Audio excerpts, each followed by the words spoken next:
Sales by major arms suppliers were boosted last year by the wars in Ukraine and Gaza and tensions in Asia, with marked increases for manufacturers based in Russia and the Middle East, according to a report published Monday. Sales of arms and military services by the world's 100 largest arms companies totaled $632 billion last year, up 4.2%, the Stockholm International Peace Research Institute, SIPRI, said.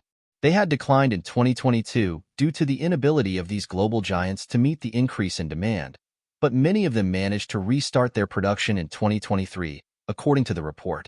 As a sign of this strong surge in demand, these 100 companies, for the first time, all individually achieved a turnover of more than $1 billion last year. There has been a marked increase in arms sales in 2023, and this trend is expected to continue in 2024, Lorenzo Scarizzato, a researcher at SIPRI's program on military expenditure and arms production, was quoted as saying in a statement, "Sales of the world's top 100 groups do not yet fully reflect the scale of demand, and many companies have launched recruitment campaigns, showing their optimism for the future," he adds. Smaller producers have been more efficient in meeting this new demand linked to the wars in Gaza and Ukraine, growing tensions in East Asia and rearmament programs in other regions, SIPRI points out. Many of them specialize in one component or build systems that require a single supply chain, allowing them to react more quickly, Nantion, director of the Military Spending Program, told AFP. As the world's leading producers, American groups recorded a 2.5% increase in their sales in 2023 and still represent half of global arms revenues, with 41 American companies among the top 100 in the world. Lockheed Martin and RTX, formerly Raytheon Technologies, the two largest arms groups in the world, recorded a drop in their sales.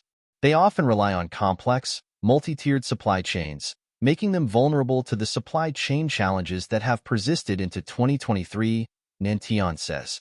Bond of Russian Rostec. Europe, with 27 groups, only posted a 0.2% increase in sales last year, which masks a dual reality. European groups manufacturing complex weapons systems were still working on old contracts last year, which does not reflect the influx of orders recorded since then. Other groups, on the other hand, saw their turnover increase substantially, driven by demand linked to the war in Ukraine, notably for munitions, artillery, and air defense systems and land systems, writes SIPRI.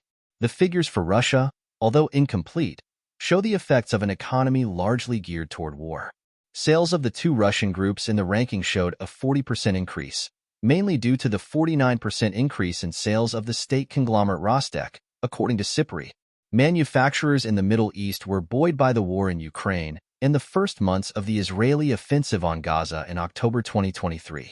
The three Israeli manufacturers in the ranking posted record sales of $13.6 billion, while the three groups based in Turkey, such as drone producer Baykar, saw their sales jump by 24%, supported by the war in Ukraine and Turkey's desire to develop its defense.